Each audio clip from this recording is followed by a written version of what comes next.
So you're navigating. You're a navigator. You're a sailor on an ocean, man. That's what you are. You're a mobile creature. You're going from point A to point B all the time. You're not sitting there glued to a rock like some brainless, sea creature. There's a funny little creature called a hydra. Very simple little creature. In its juvenile stage, it has a brain because it swims around. But then when it turns into an adult, it latches itself to a rock and promptly digests its brain. Because if you're just sitting on a rock and you're not moving, you don't need a brain. But that's not our issue, right? We're zipping around in the world, and so we're navigating agents. And so to navigate, there's two things you need to know. And the first is, where the hell are you? Exactly, precisely, right? Razor sharp. What's good about you and what's bad about you? By your own reckoning. You don't have to. You can ask other people, but this is a game you play yourself. It's like, as far as I'm concerned, I'm taking stock. What is it that's okay about me and what needs some work? And you got to watch to not be too self-critical when you're doing that too, because that can just be another kind of flaw. And then the next is, okay, well, where are you going? What's your destination?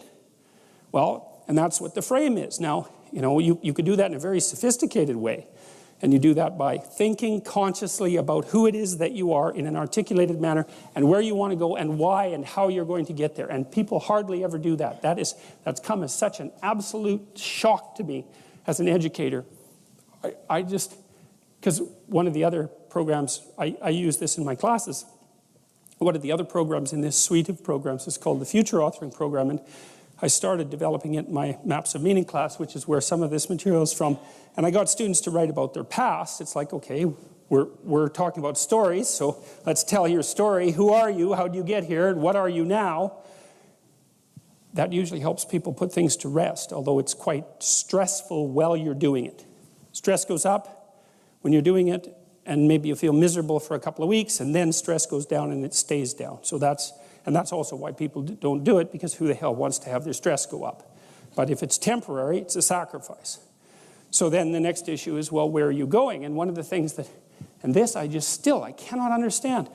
These students that had been in education system for 15 years, 14 years, high-end students, most of them, not once in their whole bloody life did anyone ever get them to sit down for like a day and say, all right, justify your existence.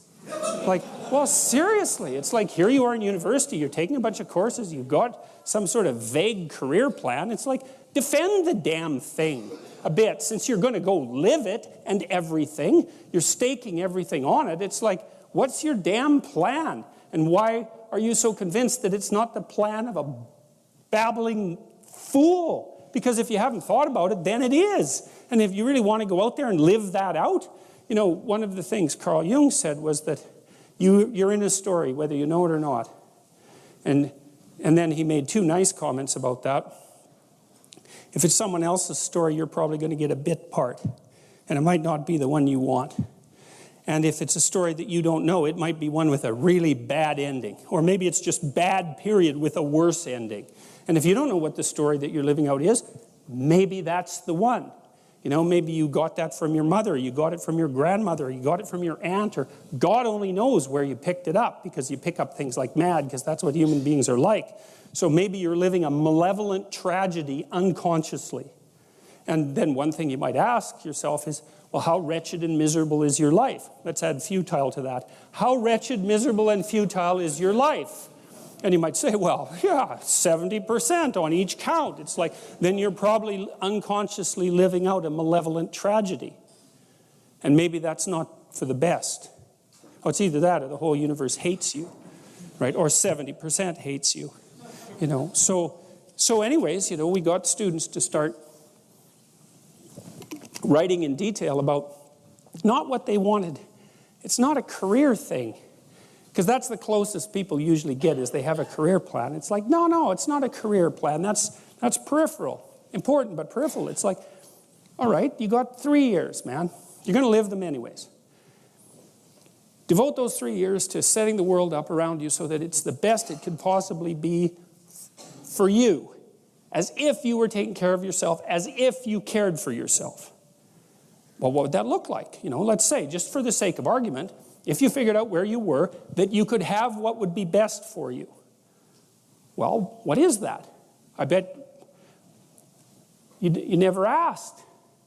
People don't ask. And so life comes at them like random snakes, and they sort of fend them off. And life goes by, and things don't work out the way people expected them to. But a huge part of that is they didn't know where they were because they wouldn't look or didn't know that they should look. Ignorance and willful blindness, right? Two great catastrophes.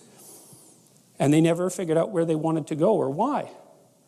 Now, there's a problem with figuring out where you want to go. And the problem is that you make your conditions for failure clear to yourself. And people don't like that.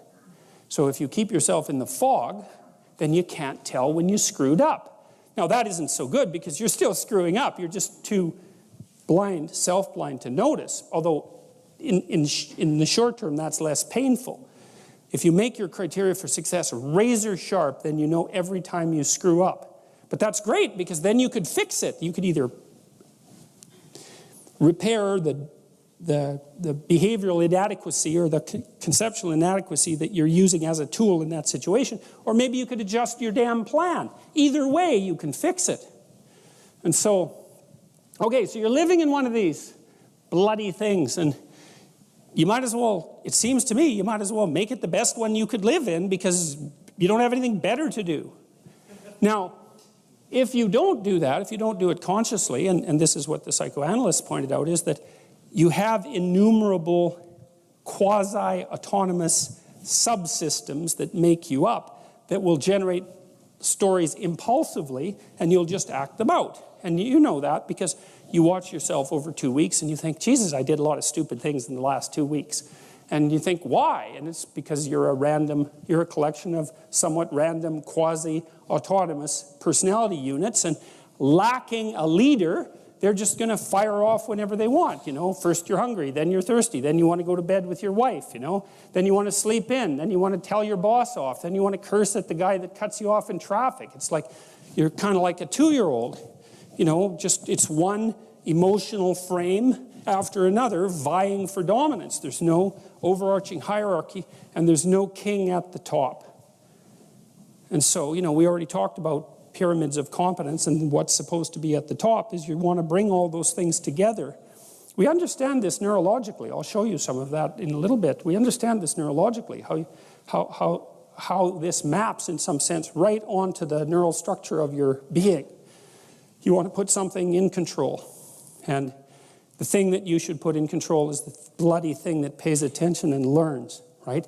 Everything else in the hierarchy should be subordinate to the thing that pays attention and learns.